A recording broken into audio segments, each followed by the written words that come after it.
और मैं आपको जानकारी देना चाहता हूं कि दुनिया के दूसरे देशों के लोगों ने अभी से अगले वर्ष के लिए हमारे प्रधानमंत्री का समय लेना प्रारंभ कर दिया है। अपने देशों में उनको ससम्मान आमंत्रित करना प्रारंभ कर दिया।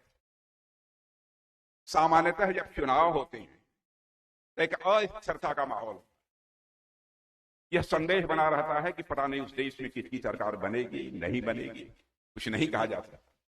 लेकिन मोदी जी का जहां तक सवाल है, उनको अब भी लोग यह मान लिए चुनाव तो यह औपचारिकता है। मोदी जी को देश की जनता ने अपना पुनः तीसरी बार चुनने का मन बना लिया है। अब सारी दुनिया ने स्वीकार कर लिया। और बहनों भाइयों, इस सच्चाई को भी आप स्वीकार करें। और मैं प्रेस के दोस्तों से भी कहना चाहता हूं, तथ्यों से परे यदि हमारी कोई भी बात हो, आप उसको अखबार के पन्नों पर लिख देना। हमारी गलती होगी तो मैं इसे स्वीकार कर लूंगा। लेकिन यह बात मैं इसलिए कह रहा हूं कि जिंदगी में हमने राजनीति की है तो जनता के आंखों में धूल झोंक कर नहीं राजनीति की है, बल्कि जनता की आंखों में आंख डालकर राजनीति की है। बहनों भाइयों, हमारी एनडीए का चरित्र यह रहा है, जो हम लोगों ने कहा है वो अक्षरशः उसका पालन किया। हमारे घोषणा पत्रों को उठाकर भी तो कोई देख ले, हमने क्या कहा था, क्या किया है कि नहीं किया। जो कहा था सब किया। हमने धारा 370 समाप्त करने की बात कही थी, चुटकी बजाकर संसद के दोनों सदनों में बहुमत मिलने के साथ ही धारा 370 समाप्त कर दिया। हमने कहा था हम आएंगे, अयोध्या की धरती पर भव्य राम का मंदिर बंद कर रहे। लोग ये कहते थे, आप लोग नारा लगाते हो राम लला हम आएंगे, मंदिर यहीं बनाएंगे, लेकिन तारीख नहीं बनाएंगे। बहनों भाइयों, यह आरोप लगाने वाले लोगों से मैं कहना चाहता हूं, वह तारीख 22 जनवरी आ गई जबकि हमारे देश के प्रधानमंत्री मोदी जी ने भगवान राम की प्राण प्रतिष्ठा कर दी। और बहनों भाइयों, मैं कहना चाहता हूं, एक शुभ संकेत, नवरात्रि का पर्व चल रहा, और मैं बहुत सोच समझ कर और नाप तौल के यह मैं कहना चाहता हूं, यह शुभ संकेत है। राम लला अपनी कुटिया से निकल के अपने महल में प्रवेश कर चुके हैं। भारत में राम राज्य के आगाज को अब दुनिया की कोई ताकत रोक नहीं सकती।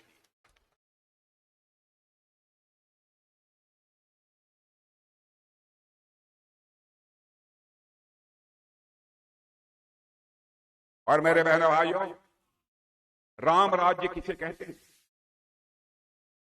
राम राज्य वही राज्य होता है जिसमें कि हर व्यक्ति, राम राज्य उसी राज्य को कहते हैं कि हर व्यक्ति को दायित्व बोध हो, कर्तव्य बोध हो, हमें क्या करना चाहिए इसकी जानकारी। अधिकार बोध से नहीं, हमारा अधिकार क्या है। कैकेयी ने के अंदर अधिकार बोध था, हमारा यह अधिकार है, हमारा ही बेटा सिंहासन पर बैठना चाहिए। इसी कारण सारा संकट पैदा हुआ था और मर्यादा पुरुषोत्तम भगवान राम को 14 वर्षों का वनवास स्वीकार करना पड़ा। हम उस राम राज्य की बात कर रहे हैं जिसमें कि हर हमारा भारत का, उसके अंदर यह भाव पैदा है, हमें भारत माता का मस्तक सारी दुनिया में ऊंचा करना है। जिस दिन यह भाव पैदा हो जाएगा, भारत में राम राज्य उसी दिन आ जाएगा। बहनों भाइयों, मैं दावे के साथ कहता हूं। अब जैसे हम लोगों ने कहा था कि हम आएंगे तो 3 तलाक की प्रथा को समाप्त करेंगे। लोग कहते हैं आप लोग मुस्लिम विरोधी हैं। मैं अपने मुस्लिम भाइयों से भी कहना चाहता हूं, मैंने जिंदगी में कभी जाति, पंथ, मजहब की राजनीति नहीं की है। मैंने बराबर यदि राजनीति की है तो इंसाफ और इंसानियत की राजनीति की है। मेरे बहन भाई,